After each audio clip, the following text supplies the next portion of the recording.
আমাদের সামনে এক্ষুনি কবিতা পাঠ করে শোনাবে অনন্যা। ভেরি গুড, হাতে তালি একটা।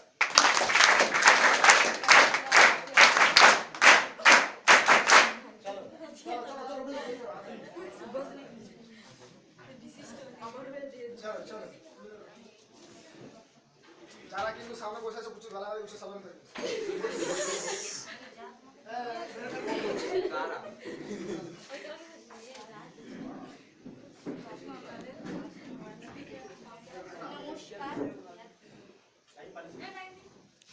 না লাইন পালিয়ে নি লাইনের পাঁচ। নমস্কার।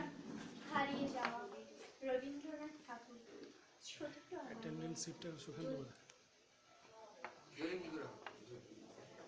সঙ্গীতে ডাক শুনতে পেয়ে সিঁড়ি দিয়ে নিচের তলায় যাচ্ছিল সে নেমে। অন্ধকারে ভয়ে ভয়ে থেমে থেমে ভাবছিল প্রদীপখানি। আঁচল দিয়ে আড়াল করে চলছিল সাবধানে। আমি ছিলাম ছাদে, তারায় ভরা চৈত্র মাসের রাতে। হঠাৎ মেয়ের কান্না শুনে ওঠে, দেখতে গেলেন ছুটে।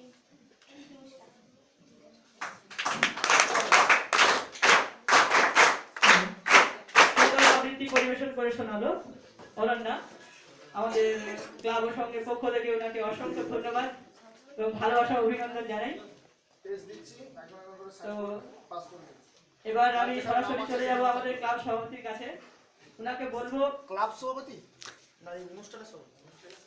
সরি মাফ করবেন, অনুষ্ঠানের সভাপতি। সরি বলবি না, মানে তোরা এখানে তোকে আমি বলে দিচ্ছি আমাদের মধ্যে উপস্থিত সভাপতি সাধারণত অনুষ্ঠানটা শুরু করে, সভাপতি কিন্তু লাস্টে বলছে।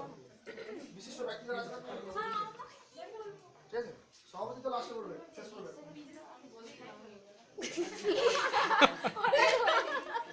তো আমি বিশিষ্ট যিনি রয়েছেন, আমাদের বিশিষ্ট অতিথি যিনি রয়েছেন, ওনাকে বলবো কিছু এসে বলার জন্য।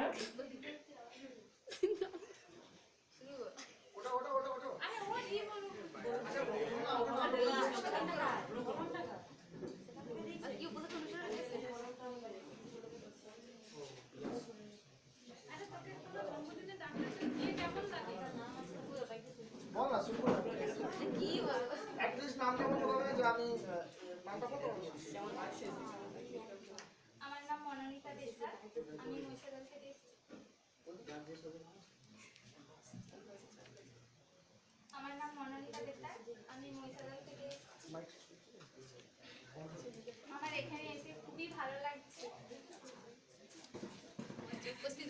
টপিকটা ছিল কি না, মেয়েরা পিছিয়ে পড়ছে সমাজে, কিভাবে মেয়েরা কি করলে মেয়েরা সমাজে এগিয়ে আসবে বা আমাদের মেয়েদের তাদের যে সম্মানটা তারা ফিরে পাবে, কি বলতে